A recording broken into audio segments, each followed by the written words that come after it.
I'm Susan Dubois. I'm an endocrinologist and I work for community care health centers, and I support this work. Mary and I have been working together for about 10 years now, working with the Texas Drive family. So I'm glad to be here today. So let's talk a little bit about the liver. We know it's important in diabetes. Can you just remind us what the liver is and what it does in our body? The liver is one of the most important organs that we have.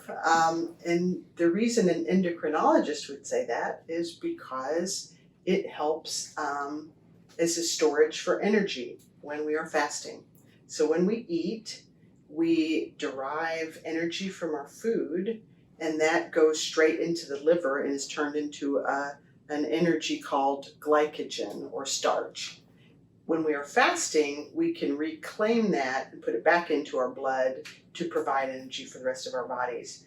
Our brains can only use two kinds of fuel. Glucose is one of them, and glucose is what glycogen turns into, and something called ketone bodies that we produce when we're starving. But that's why the liver is important, because if we couldn't eat all day long and when we go to bed, our brains would starve without it. So, in an individual with type 2 diabetes, how is the liver function different? We regulate our blood sugars in part by how much glycogen is converted to glucose, so how much energy we get out of our liver at any given time.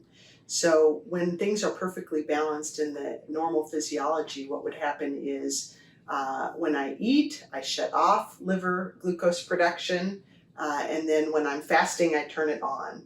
And in people with diabetes, that regulation doesn't happen. So they eat, but they don't turn off liver glucose production. So now I have glucose coming from my food and glucose coming from my liver, and my blood sugar goes really high. Some of the medications that we have help with that crosstalk. One of them would be metformin, and another would be these glucagon-like peptide agonists, the GLP-1s, and that people take, and they can take those either by pill form or injectable. But that would be the thing that is dysregulated. And it's one of the fun things about diabetes is as we learn more about normal physiology, we can create new tools to address those. Yeah. And then that kind of makes me think about something that participants wonder about a lot and is kind of a phenomenon they experience is going to sleep with, a lower blood sugar and then waking up in the morning with it way higher than when they went to bed. Could you kind of explain how that's connected to the liver? That is really important, and it's really, our eyes have been opened how often that problem happens since we started using continuous glucose monitors. So there are several things that can happen overnight. When someone wakes up with a really high blood sugar, it could be because it's been high all night. They ate a bedtime snack and it stayed high all night. We would have a strategy for addressing that. Another thing that happens is something we call the dawn phenomenon, or the cortisol effect. So we have low cortisol in the middle of the night, and around 6 in the morning, our bodies produce this burst of cortisol, and that can raise the blood sugar by taking sugar from the liver and putting it into the bloodstream. And so that participant might have normal blood sugar at 4 in the morning, and then it's 200 by 8 a.m. That's a completely different fix, right? You would address that in a different way.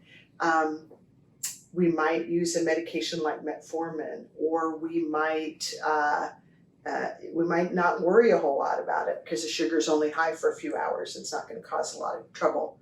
And then the third thing that can happen is our sugar can actually tank in the middle of the night.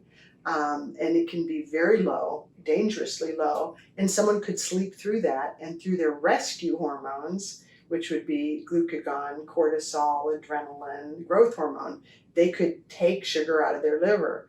And so if we're just seeing the morning sugar and we don't know why, we could give the wrong treatment. So patients may be told, who have rebound high blood sugar from a low in the middle of the night, take more insulin at bedtime because you're high in the morning, and that would be the opposite.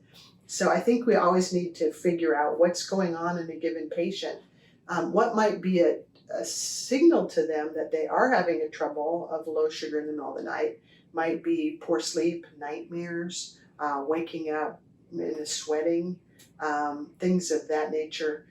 So if you are having any worrisome symptoms in the middle of the night, maybe ask your doctor if you can get a continuous glucose monitor, or get up and check a blood sugar at 3 or 4 a.m. a couple times to see what's going on, or if you have to go to the bathroom or something.